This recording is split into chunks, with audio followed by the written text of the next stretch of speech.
What's up, everyone? Nameco here, Dustin there, talking about quarterback strategy for the 2016 fantasy football campaign. Let's see what those guys can do when they throw the pigskin around. Oh boy, Fantasy Jocks, get on to Fantasy Jocks, check out all the cool stuff that they have for your league. All sorts of prizes, fun loser prizes for the people that maybe don't do so well. Get the little sash going, maybe if you have a live draft, they can wear that while they're there. All sorts of fun stuff. Get on to Fantasy Jocks, click right here, link in the card or in the description, and check out what they got. All right, so talking about quarterback strategy for the 2016 campaign, the first thing I want to bring up is all the time you hear a ton of websites, no matter what, wait on a quarterback. They shouldn't go any earlier than the 8th round. Just wait, because everyone else is going to wait, so you need to wait. But that doesn't happen in most people's leagues. I'm sure in your league, what you need to do is look at history. How early did they go? And you'll see quarterbacks going a lot earlier than these quote-unquote experts always talk about. And especially this year, like, think about it. If you get a guy like Aaron Rodgers or Cam Newton, obviously before the 7th round, and they start blowing up, you know how hard it is to try to, if you don't own them, to try to trade for them? People hold on to these great quarterbacks and want a king's ransom as soon as the draft's done for it. So keep that in mind. Maybe you're the person that wants to hold on to the studs. I mean, I get the argument. You know, it's like when you look at the third best quarterback to the 15th best quarterback. I mean, the point discrepancy is nothing compared to when you look at the point discrepancy at the running back position. But the quarterbacks score the most points. So if you have one of the top ones and they're consistent and they're consistently getting you those points from week to week, and you just have that solid foundation, and you just need the rest of your team to do just their part to get your win, and you don't have a quarterback that 10 points one week, 40 points the next, like the consistency is key. I've always been a big fan of getting a quarterback early. So, this year you look at our first two tiers. We got Rodgers, Newton, Luck, Wilson, Breeze, Big Ben, and Bortles. I want one of those quarterbacks. And I have no problem paying full price for them on draft day to get them.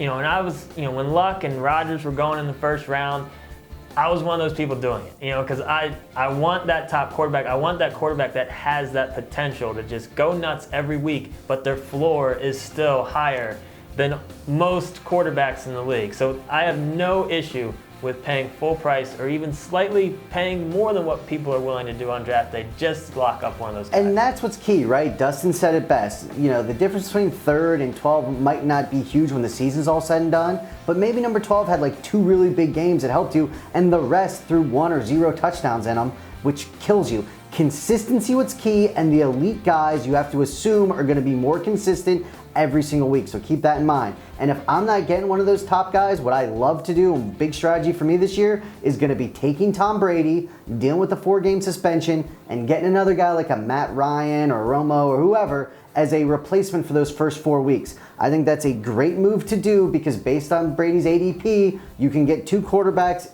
and then just kind of deal with it as soon as Brady comes back. Either plug him in or then just play the matchup game. And one thing, too, you can't overlook, and I think a lot of people do, is you get so sucked in to the passing yards. You forget about how big of a difference rushing yards can make at the quarterback position. I mean, if you have, you look at Cam Newton, for example, but even Tyrod Taylor, guys that, rush for like 500 yards.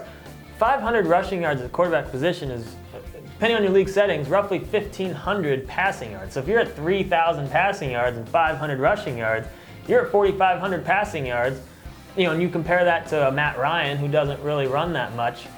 I mean, you're basically starting fresh, and then you're just looking at touchdowns. And then if they have rushing touchdowns on top of that, that's even a bonus, especially in 4-point passing touchdown leagues. So, when you look at guys like Tyrod Taylor, who is currently in our top 10 at quarterback, it's because of rushing yards. It was a big debate. There was, but Dustin made a good point with that. It's hard to run.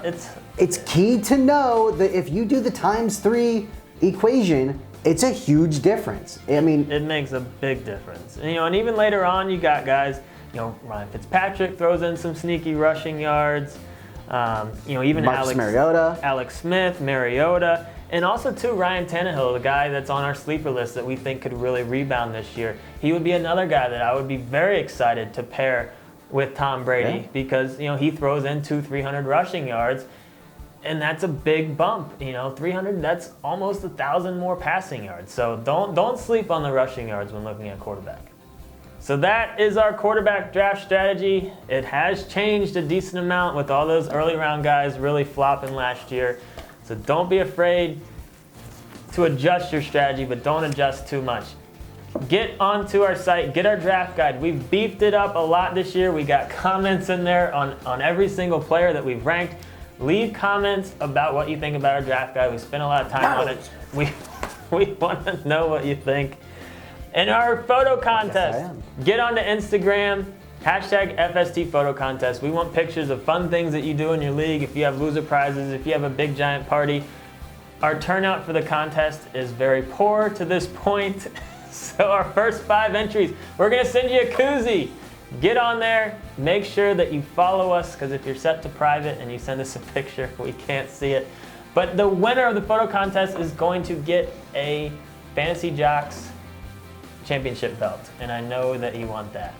Check out all our other videos. Pen me. He's terrible. Pen me. Why don't you pen me? It's so easy. I so fail. I don't know what the issue is. I'm not that good at it.